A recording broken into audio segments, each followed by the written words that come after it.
कळेल तुला तुझी लायकी मीरा. माझ्या वाकड्यात जातेस मीरा. बघ कशी राख रांगोळी करते तुझी.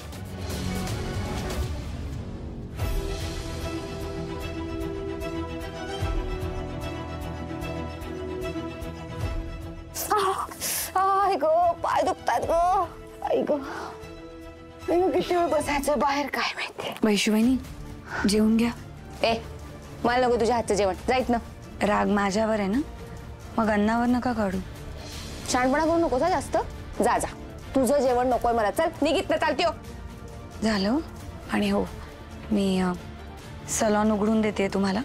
तिथे बसून निवांत जेवा आणि आज रात्री तिथेच झोपा.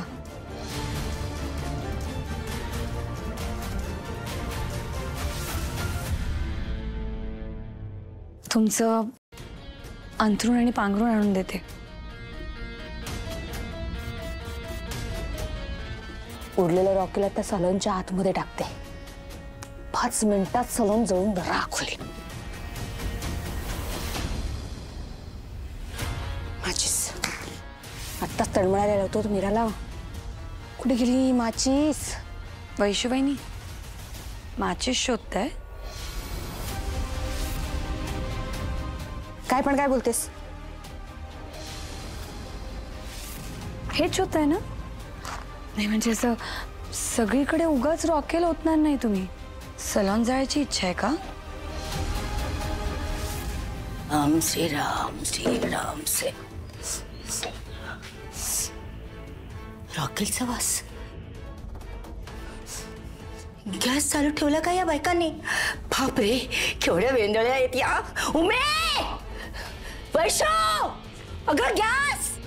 काय झालं? मल्हार आजी काय? अरे कसला वास येतोय रॉकेल सारखा. चला तुम्ही सगळे बाहेर पडा आधी. चला लवकर. वैशुवहिनी सलॉन जाळून जर तुमच्या मनाला शांती मिळणार असेल ना तर खुशाल जाळा. अहो मी मदत करते तुम्हाला. पण हो त्यानंतर मात्र माझ्यावरचा जो काही तुमचा राग आहे, मल्हारवरचा जो काही राग आहे, एकंदरीत जगावरचा जो काही राग आहे ना तो मात्र काढून टाका. आपण जर का घरात प्रेमाने राहणार असू ना, माझं कुटुंब मला मिळणार असेल तर मी वाटेल ती किंमत द्यायला तयार आहे. माझे सलॉन जाळणं काय आहे? हे घ्या.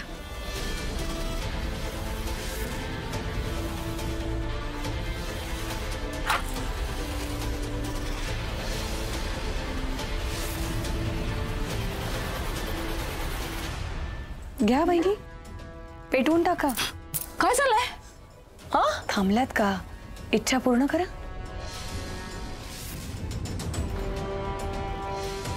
मुद्दाम केलंस ना तू मीरा? सांग ना.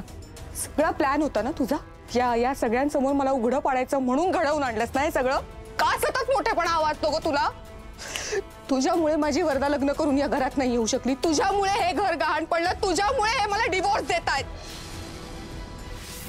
सगळं चांगलं केलं की ते मी केलं असा डंका वाजवायचा असतो आणि वाईट काही झालं की ते सगळं वैशूने केलं. हो ना? ऐकायचं ना तुम्हाला? हो हो ते पार्लर जाळत होते मी.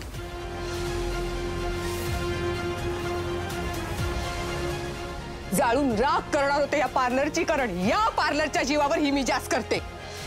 या पार्लर मधून ही पैसे कमावते आणि त्यातून घर चालवते असा आव आणते आणि मी बसून खाते असं वाटतं हिला. आता नाही होऊ देणार मी. यापुढे हे नाही होऊ देणार. ही वैशू आता बघ कसं पार्लर जाळते तुझं. नाही हे पार्लर जाळून टाकलं ना तर नावाची वैशू नाही. वैशू सगळी लिमिट्स क्रॉस केलीस का तू? मीराचं सलॉन जाळायला निघालीस? अजून किती नीच पातळीला जाणार आहेस तू? तुम्हाला अजूनही असं वाटतं की माझं हिच्याबद्दलचं मत चुकीचं आहे आणि ते मी बदलायला हवं? नाही बरोबर. माझं मत चुकलं. मी हिला घटस्फोट द्यायला निघालो होतो. पण आता मी हिला पोलिसांच्या ताब्यात देणार आहे. मी सांगणार आहे की ही बाई आमचं घर जाळायला निघाली होती. चला चल चल चल चल जेल मध्ये जाऊन सड. दादा चल थांबा. दादा तुम्हाला शपथ आहे, एक पाऊल पुढे टाकू नका प्लीज. वहिनींचं चुकलं असेल तर तुम्ही चिडा त्यांच्यावर, रागवा त्यांना, पण प्लीज जवळ घेऊन समजवा सुद्धा. मी तुम्हाला पोलिसात जाऊ देणार नाही. वहिनी आपल्या घरातल्या सदस्य आहेत, माझ्या बहिणी आहेत त्या. मी आपल्या माणसांना माझ्यापासून दुरावू देणार नाही. मीरा, चुकीच्या लोकांची साथ देऊ नकोस. तुला चांगलंच माहिती आहे ही वैशाली कशी येते. अगं तुझं सलॉन जायला निघाली होती ती. सलॉनला आग लावायला मीच त्यांना सांगत होते, कारण मला त्यांना जाणीव करून द्यायची होती. त्यांच्यापेक्षा महत्वाचं काहीच नाहीये. तुम्हाला काय वाटतं? मला तुम्हाला कमीपणा दाखवायचंय? तुमच्या पाठीमागून येऊन तुम्हाला वरचढ झाले मी? नाही वैश्वनी, अजिबात नाही. तुम्ही दुखावल्या जाल, तुमचा स्वाभिमान दुखावला जाईल असा माझा अजिबात हेतू नव्हता आणि कधीच नसेल. वैश्वनी, मला फक्त प्रेमाने आपल्या घरात राहायचंय हो. 2 तास खाऊ आपण, पण कष्टाचे खाऊ. माझ्याबद्दल तुमच्या मनात कुठल्याच प्रकारचा राग द्वेष ठेवू नका प्लीज वैश्वनी, प्लीज. हे सगळं नको प्लीज. मला माफ कर मीरा, मी चुकले मीरा. मीरा, मी नाही ओळखू शकले तुला कधी. या घरात आलीस ना तर तुझ्या चांगुलपणामुळे सगळे तुझं कौतुक करायला लागले. तू घरची काळजी करायला लागलीस, मल्हार भाऊजींची काळजी करायला लागलीस, आईंची काळजी करायला लागलीस, घरात कुणाला काय हवं काय नको सगळं तूच बघायला लागलीस. सतत मीरा मीरा मीरा मीरा. मला नाही सहन झालं. मला असं वाटलं की माझी जागा घेणार आहेस तू. मला असं वाटलं की मला काहीच किंमत होणार नाही ग या घरात, म्हणून सतत तुला खाली पाडण्याचा प्रयत्न करायला लागले मी. मला हे कधी कळलंच नाही मीरा की तू तुझी जागा बनवायला नाही तर माझी जागा मला मिळवून द्यायला आलीस. जे पार्लर मी जाळायचा प्रयत्न करत होते, जे पार्लर बंद पडावं यासाठी मी जंग पछाडलं, त्या पार्लर मध्ये तुम्हाला राहायला जागा दिलीस मीरा. मी चुका नाही केल्यात, मी ना गुन्हे केलेत, गुन्हे, आणि गुन्ह्यांना माफी नसते. पण मीरा प्लीज मला माफ कर. मला ना जेलमध्ये नाही जायचं ग. मला यांना सोडून नाही जायचं, मला हे घर सोडून नाही जायचं. मला लहान बहीण समजून मला माफ कर. मी पुन्हा असं कधीच वागणार नाही मीरा. प्लीज प्लीज मला माफ कर. वैश्वनी प्लीज. लहान बहीण म्हणालात ना मला? लहान बहीण मोठ्या बहिणीकडून फक्त आशीर्वाद घेते. प्लीज.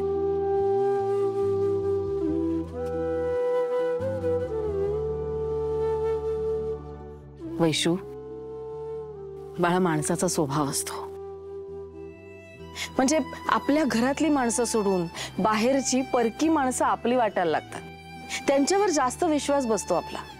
पण कायम एक गोष्ट लक्षात ठेव, आपण जेव्हा संकटात असतो ना, कधी आपल्याला प्रॉब्लेम्स असतात, तेव्हा फक्त आपली माणसं आपल्या पाठीशी उभी राहतात.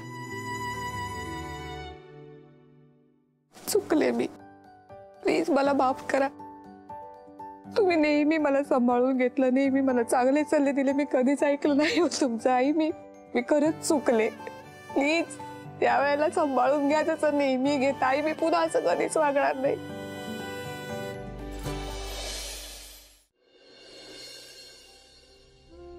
मला तुम्हाला सोडून नाही जायचं. माझं खूप प्रेम आहे हो तुमच्यावर. मला माफ करा. मी चुकले. मी पुन्हा असं कधीच नाही वागणार. मी तुमच्याशिवाय नाही जगू शकत. मला तुमच्या सोबत राहायचंय. मला घराबाहेर नका का.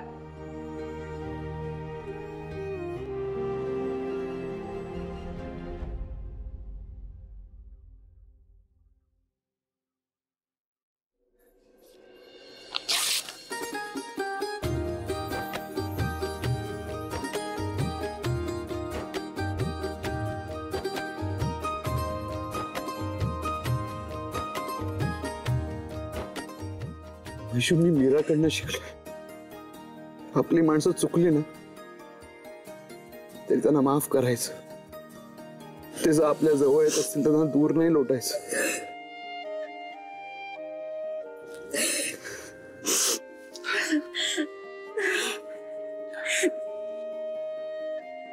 भाऊजी खरंच खरंच मी चुकले आहोत. हे घर वाचावं म्हणून तुम्ही आणि मीराने एवढी धडपड केलीत आणि मी मात्र सतत तुम्हाला मागे खेचत राहिले. भाऊजी खरंच खरंच माझ्याकडनं खूप मोठी चूक झाली. मला प्लीज माफ करा. वहिनी काय करताय? लहान भावाची कोणी माफी मागतं का कधी? आणि अहो तुम्हाला तुमची चूक कळली ना हीच खूप मोठी गोष्ट आहे. आता सगळं चांगलं होणार आहे. चला चला बरं आतमध्ये.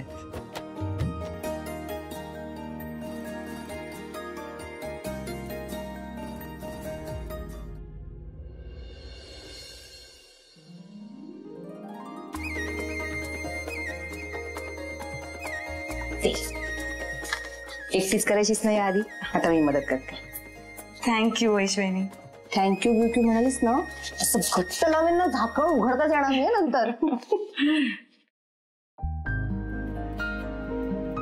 सॉरी मीरा, मी खूप चुकले.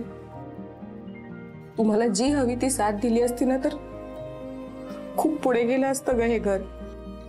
त्या कोकोच्या तावडीतून आपण कधीच घर सोडवलं असतं, पण मी मूर्खासारखं वागत होते. खूप चुका केल्या. मी एवढं सगळं करून असं इतकं विचित्र वागून सुद्धा तू मला तुरुंगात जाण्यापासून वाचवलंस मीरा. मोठ्या मनाची आहेस ग. मी तुझे उपकार कधीच नाही विसरणार. मी हे सगळं मनापासून बोलते मीरा. खरंच खरंच सॉरी. नका हे असले विचार करू तुम्ही. उलट हा विचार करा, सगळं चांगलं असताना आपण सगळे एकत्र आहोत आणि एकत्रच राहणार. मी शब्द देते तुला, कधीच तुझी साथ सोडून जाणार नाही.